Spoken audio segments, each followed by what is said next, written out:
It all started on a quiet Tuesday morning. Ethan, a 27-year-old graphic designer, was drinking his usual cup of coffee, scrolling through emails he barely cared about. Most of them were junk, discounts, newsletters, or boring work updates. But then, something strange appeared. An email with no subject line, no sender name, just one word inside. Remember? At first, Ethan thought it was a prank, maybe spam. But as he stared at that single word, a chill ran down his spine. He didn't know why, but it felt like the message was meant for him. He closed his laptop and tried to shake it off. Yet all day long, that word echoed in his head. Remember. Remember what? That night, unable to sleep, Ethan reopened his laptop. He wanted to delete the email, but when he checked his inbox, the message was gone. No trace, no history, like it never existed. But the real mystery started the next morning, when he found a handwritten envelope outside his apartment door. Inside, there was only a small piece of paper. And on it, the same word, remember. Ethan's hands trembled as he held the note. Someone had been at his door. Someone who knew where he lived. He looked around the hallway, empty, silent, the kind of silence that feels heavier than noise. He slipped the note into his pocket, trying to convince himself it was some kind of joke. But when he stepped outside to head to work, he felt it, the strange sensation of being watched. Every reflection he passed, shop windows, car mirrors, he thought he saw the same shadow, a tall figure, standing just far enough away to never be clear. By the time he reached his office, Ethan's nerves were on fire. He wanted to tell someone, but how could he explain? Hey, I got a creepy letter and now I'm paranoid about invisible stalkers. His coworkers would laugh. At lunch, he sat alone, staring at the city through the glass windows. And then, he saw him. A man in a black coat standing across the street, not moving, just staring. Ethan blinked, rubbed his eyes, looked again. The man was gone. But on Ethan's phone, a new message appeared. No number, no contact name, just two words. Not yet. Ethan barely slept that night. Every sound in his apartment made him flinch. The creak of the pipes, the hum of the fridge, it all felt amplified. By morning, he decided he couldn't keep this to himself anymore. He called his childhood best friend, Daniel. They hadn't spoken much lately, but Daniel was the only person Ethan trusted with something this bizarre. When Ethan explained the emails, the notes, and the shadowy figure, Daniel grew unusually quiet. Ethan, Daniel finally said, has anyone ever talked to you about that summer when you were 12? Ethan froze. He had no idea what Daniel meant. His childhood was normal. At least, he thought so. Playing soccer, riding bikes, summer trips with his parents. Nothing strange. But Daniel's expression told a different story. You don't remember the fire? Daniel whispered. Ethan's heart skipped. What fire? Daniel leaned closer. The one at the old cabin. The night we swore we'd never talk about it again. Ethan shook his head. He had no memory of any cabin, no fire, nothing. But that night, as he lay in bed, flashes started creeping into his mind. Orange flames, screams, and a shadow, standing in the firelight. For the first time, Ethan wondered, what if the word remember wasn't a threat, but a warning. The next day, Ethan couldn't focus on anything. Work emails piled up, but all he saw in his head were flickers of fire and that word, remember. Finally, he called Daniel again. "Where was the cabin?" Ethan asked. There was a long silence on the other end. Then Daniel sighed. "About an hour outside the city, near Blackwood Forest. It's probably still there, or what's left of it." Against every rational thought, Ethan decided to go. Maybe seeing the place would unlock his memory, or at least prove Daniel wrong. That evening, they drove together. The city lights faded behind them, replaced by the looming darkness of trees. The road twisted, narrow and cracked, until finally Daniel pulled over. The cabin was still there, burned, broken, but standing. Its roof had caved in, and black scars of fire covered the wood. The air smelled faintly of ash, even after all these years. Ethan stepped inside.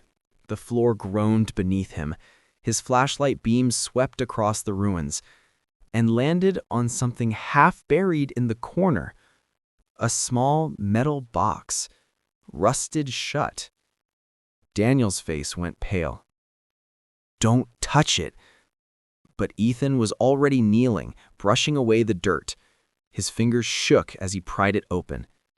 Inside was a photograph, a group of children standing in front of the cabin. Ethan, Daniel, two other kids, and behind them, a tall man in a black coat. The same figure Ethan had seen on the street. Ethan's hands went cold as he stared at the photograph. The edges were burned, but the faces were still clear.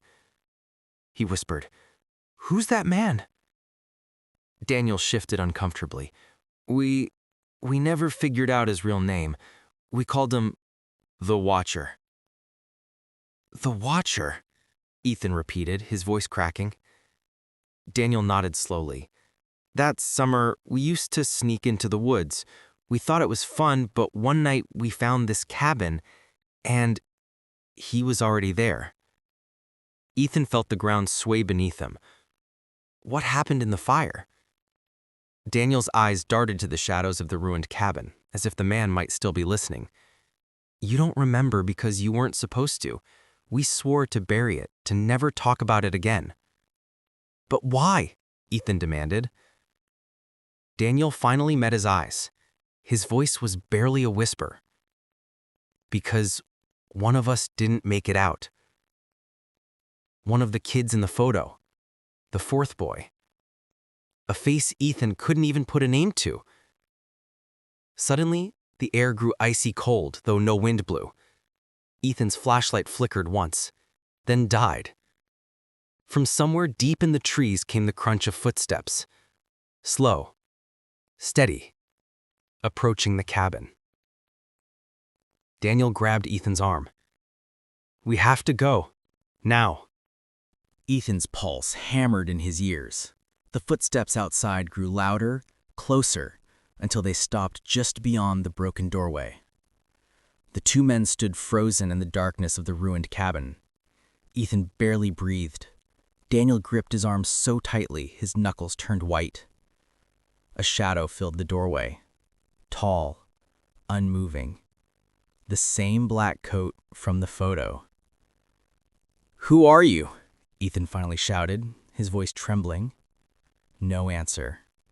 The figure only tilted his head slightly, like a predator studying prey. Then, just as suddenly as he appeared, the shadow turned and walked away into the trees, the crunch of footsteps fading, swallowed by the night. Ethan stumbled out of the cabin after him, but the forest was empty, no sign of anyone, not even footprints in the dirt. Back at the car, Daniel's hands shook as he fumbled with the keys. "He's not supposed to be here. He shouldn't still be here." Ethan slammed the photograph down on the dashboard. "You need to tell me everything. No more secrets." Daniel's face was pale in the dim light. "If we start digging this up again, Ethan, he'll come for us, just like he did back then." Ethan leaned closer, his voice low and sharp. Then explain something to me. Why can't I remember the boy who died? Daniel looked at him, eyes full of fear. Because you were the one who left him behind. Ethan felt the air leave his lungs. I left him behind? What are you talking about? Daniel rubbed his face with shaking hands. That night, the cabin caught fire. We ran. But you froze, Ethan. You didn't move. He was screaming for help, and you... Daniel's voice cracked. You just stood there. Ethan's head spun. None of it made sense. He couldn't remember screams, couldn't remember fire, just flashes like broken pieces of a nightmare. I wouldn't. I couldn't have. Daniel looked away. You don't have to believe me, but I believe he wants you to remember. That's why he's back. Ethan clenched his fists. Then who is he, this watcher? Some ghost? Some psychopath stalking kids in the woods? Daniel shook his head. We never knew. All I know is the fire didn't kill him. And if he's here now, it means he's been waiting. For you. Ethan stared at the photograph again. The burned edges. The hollow eyes of the boy whose name he still couldn't recall. That night, when he finally returned to his apartment, he dropped the photo on the table and collapsed into bed. But at exactly 3:03 a.m., Ethan's phone buzzed. A new message appeared. This time, it wasn't just words. It was the same photograph, but the boy's face had been scratched out. And beneath it, 3 chilling words. You left me. Ethan jolted upright, the glow of his phone burning into his eyes. He wanted to believe it was a cruel prank, but how could anyone have that photo? The box had been hidden for over 15 years. He tossed the phone onto the nightstand and splashed water on his face in the bathroom mirror. But when he looked up, his reflection didn't move. His heart stopped. The reflection stared back, slightly delayed, then slowly mouthed the words, "You left me." Ethan stumbled back, shattering the glass with his fist. His breath came fast, ragged. Was he losing his mind? Was the watcher real, or just guilt twisting his brain? The next morning, he rushed to Daniel's place, but when the door opened, Ethan froze. Daniel looked pale, his eyes bloodshot, like he hadn't slept. He held up his phone wordlessly. On the screen was the same photo Ethan had received the night before, except on Daniel's version, his face was scratched out. Neither of them spoke for a long time. Finally, Daniel whispered, "He's not just after you. He's after both of us." Ethan shook his head violently. "This isn't possible. He's dead. He has to be dead." Daniel stared at him. "Then tell me, Ethan, if he's dead, who's taking the photos?" A knock rattled the door. 3 slow, heavy knocks. Both men froze. From the other side, a calm voice spoke. Deep, steady, and chillingly familiar. "You boys, it's time to remember."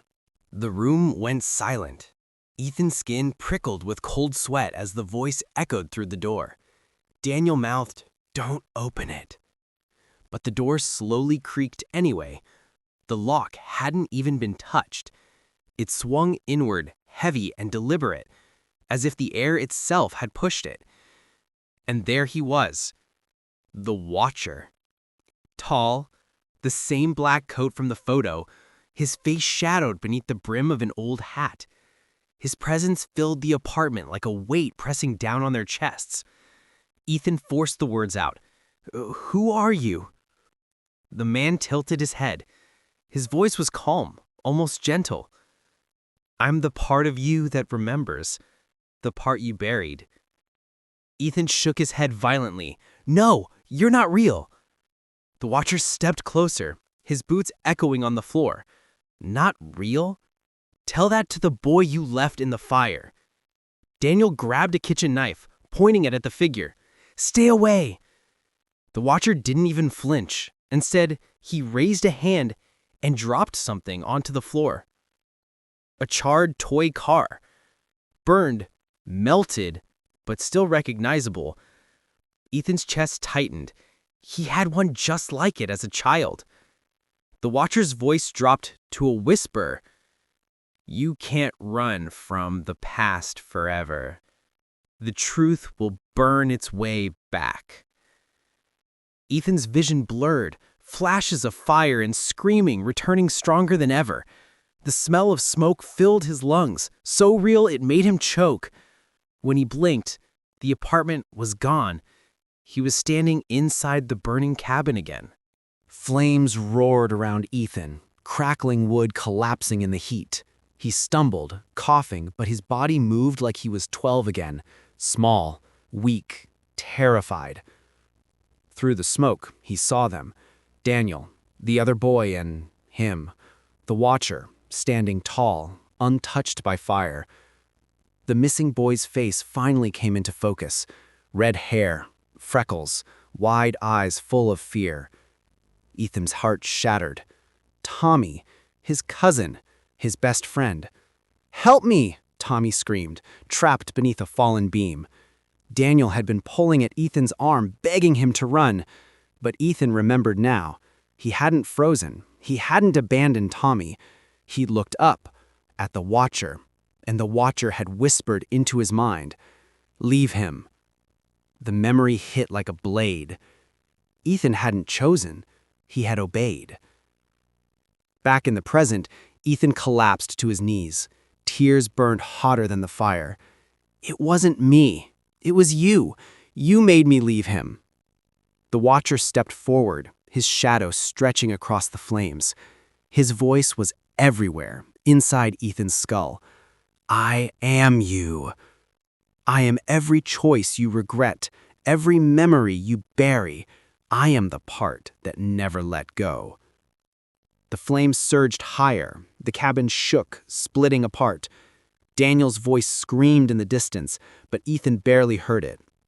For the first time, he faced the watcher without fear. "You're not my guilt. You're my weakness, and I'm done with you." He grabbed the charred toy car from the ground and hurled it into the fire. The flames erupted, swallowing the watcher in blinding light. When Ethan opened his eyes, he was back in Daniel's apartment. The fire was gone. The watcher was gone. Only the photograph remained on the table. But now, Tommy's face was no longer scratched out. He was smiling again.